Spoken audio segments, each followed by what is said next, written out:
yang dimaksud dengan hikayat? Penasaran kan? Yuk simak ulasan dari saya tentang hikayat.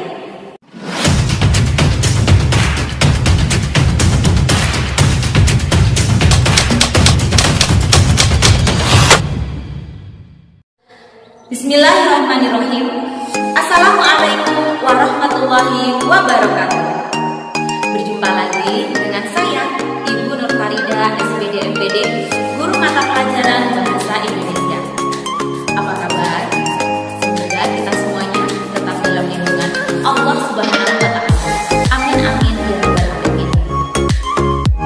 Pada video pembelajaran sebelumnya, saya membahas materi menciptakan kembali teks Al-Iqra dengan memerhatikan struktur dan unsur kebahasaan. Pada video pembelajaran kali ini, saya akan membahas materi hikayat. Tapi sebelumnya, jangan lupa like, komen, share, dan subscribe, serta bunyikan loncengnya ya. Terima kasih.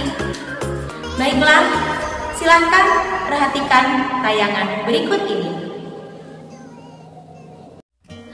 Salah satu bentuk prosa itu tidak hanya cerpen, novel, legenda, cerita rakyat, tetapi juga ada hikayat loh. Apa yang dimaksud dengan hikayat?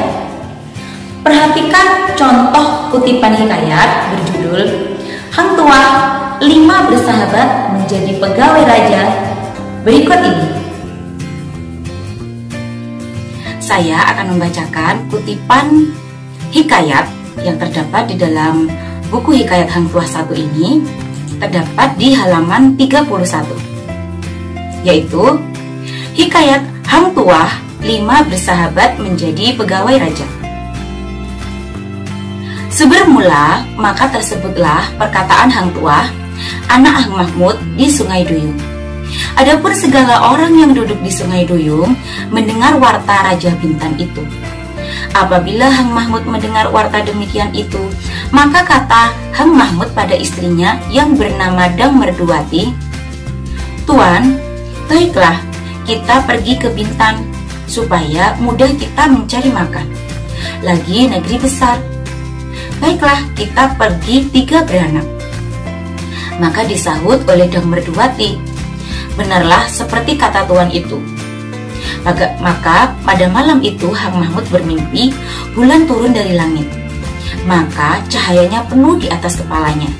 Hang Mahmud pun terkejut, lalu bangun daripada tidurnya. Lalu diriba anaknya Hang Tuah. Maka diangkatnya, diciumnya seluruh tubuh anaknya itu. Maka hari pun sianglah. Maka segala mimpinya itu semuanya dikatakan pada anaknya dan istrinya.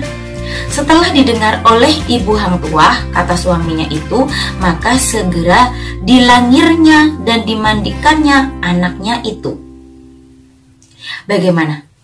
Setelah menyimak kutipan pembacaan Hang Tuah 5 bersahabat menjadi pegawai raja, apakah sudah mendapatkan gambaran yang dimaksud dengan hikayat? Jadi, hikayat berasal dari bahasa Arab yaitu haka, artinya memberitahu, menceritakan, atau bercerita. Secara umum, hikayat adalah salah satu jenis karya sastra lama berbentuk prosa yang menggunakan bahasa Melayu klasik, bercerita tentang kehidupan istana atau kerajaan, kaum bangsawan, orang-orang ternama, lengkap dengan segala kegagahan, kehebatan, kepahlawanan, juga mukjizat dan kesaktian tokoh utama. Kemudian, apa ciri-ciri hikayat? Ciri-ciri hikayat yaitu sebagai berikut. 1. Bahasa. Bahasa yang digunakan dalam hikayat yaitu bahasa Melayu klasik. Sehingga jangan heran dalam hikayat akan ditemukan banyak kata-kata yang sulit dimengerti. Ciri kedua hikayat adalah bersifat istana sentris. Yang dimaksud dengan bersifat istana sentris, latar tempat, latar waktu, latar suasana dari hikayat adalah istana atau kerajaan. Sehingga tokoh-tokoh utama dalam hikayat berasal dari lingkungan istana seperti raja, permaisuri, putri raja, pangeran, punggawa-punggawa istana, ataupun tokoh bangsawan serta orang-orang ternama pada masa kerajaan atau istana tersebut memerintah. Ciri ketiga dari hikayat adalah pralogis. Yang dimaksud dengan pralogis adalah kemustahilan, bahwa dalam cerita hikayat mengandung hal-hal yang mustahil atau kejadian-kejadian yang sulit diterima oleh nalar atau akal sehat. Contohnya, seorang bayi yang lahir disertai panah dan pedang. Ada juga seorang bayi yang lahir keluar dari gendang. Nah, itulah contoh-contoh kemustahilan atau pralogis. Ciri keempat yaitu bersifat statis. Artinya, hikayat bersifat kaku dan tetap. Jadi, cerita hikayat dari zaman dahulu hingga saat ini tidak ada perubahan. Ciri yang kelima adalah mengandung kesaktian. Dalam hikayat mengandung banyak sekali kesaktian-kesaktian dari tokoh-tokoh utama. Contoh-contoh kesaktian yang terdapat di dalam hikayat yaitu seorang manusia yang dapat mengalahkan raksasa. Ada juga manusia yang dapat berjalan di atas air. Bahkan ada manusia yang memiliki kesaktian dapat menembus kobaran api yang menyala. Ciri keenam dari hikayat adalah anonim. Artinya, hikayat tidak diketahui nama pengarangnya. Hal ini terjadi karena hikayat diceritakan oleh tukang tutur secara lisan dan diwariskan secara turun-temurun, bahkan sampai lintas generasi. Oleh karena itulah nama pengarang tidak diketahui. Ciri yang ketujuh dari hikayat adalah mengandung kata arkais. Yang dimaksud dengan kata arkais adalah kata kuno atau kata yang sudah tidak lazim dipakai dalam kehidupan sehari-hari. Contoh kata arkais dalam hikayat seperti syahdan, sebermula, hatta, dan lain sebagainya. Fungsi hikayat. Fungsi hikayat yang pertama yaitu sebagai hiburan. Tidak jarang hikayat diceritakan untuk menghibur kita sebagai pendengar. Contoh hikayat Hang Tuah. Apabila kita menyimak cerita dari Hang Tuah yang memiliki kepahlawanan, memiliki kesaktian, dan juga kegagahan, kita akan merasa terhibur. Fungsi kedua adalah sebagai pelipur lara. Tidak jarang kisah-kisah yang terdapat dalam hikayat dapat berfungsi untuk pelipur lara diri kita sendiri. Biasanya hikayat yang berfungsi pelipur lara ini bertema percintaan. Contoh, hikayat Raja Fakir Mahdi. Jadi, dalam hikayat Raja Fakir Mahdi ini diceritakan dia berpisah dengan sang permaisurinya yang sangat dicintainya. Fungsi ketiga dari hikayat adalah membangkitkan semangat juang. Tidak jarang ada hikayat yang jalan ceritanya terasa dilebih-lebihkan. Hal ini memang terkadang sudah dipesan oleh raja atau istana yang diceritakan dalam hikayat tersebut. Tujuannya adalah untuk menakut-nakuti musuh, sehingga musuh tidak berani menyerang istana atau kerajaan yang diceritakan bagaimana kehebatan, bagaimana kekuatan dari istana atau kerajaan dalam hikayat tersebut. Contoh dari hikayat seperti ini adalah peperangan Palembang. Fungsi keempat dari hikayat adalah sekedar cerita untuk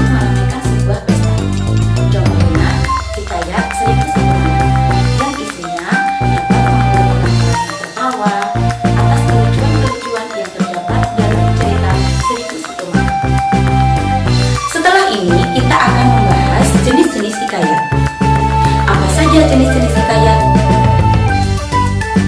Hikayat terdiri dari dua jenis. Jenis yang pertama, hikayat berdasarkan isinya.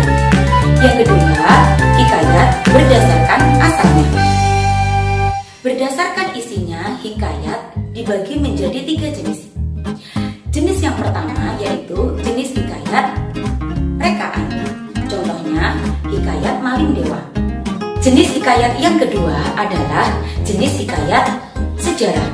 Contohnya, hikayat Hang Tuah, hikayat Raja-Raja Pasai, dan lain sebagainya. Ketiga, jenis hikayat biografi. Contohnya, hikayat Abdullah, hikayat Sultan Ibrahim bin Adam, dan lain sebagainya. Selanjutnya, jenis hikayat berdasarkan asalnya. Jenis hikayat berdasarkan asalnya dibagi menjadi 4. Yang pertama, jenis hikayat pengaruh Melayu asli. Contohnya, hikayat Indra Bangsawan, hikayat Si Miskin, hikayat Hang Tuah, hikayat Maling Deman, dan lain sebagainya. Kemudian, yang kedua yaitu jenis hikayat pengaruh Jawa. Jenis hikayat pengaruh Jawa contohnya hikayat Panji Semirang, hikayat Cekel Weneng Pati, hikayat Indrajaya, dan lain sebagainya. Ketiga, jenis hikayat pengaruh Hindia. Contohnya hikayat Mahabharata, hikayat Sri Rama, hikayat Sang Boma, dan lain sebagainya. Kemudian yang terakhir adalah hikayat pengaruh Arab Persia. Contohnya hikayat 1001 Malam. Selanjutnya, kita akan membahas nilai-nilai yang terdapat di dalam hikayat. Nilai-nilai yang terdapat di dalam hikayat yaitu sebagai berikut. Yang pertama yaitu nilai religi.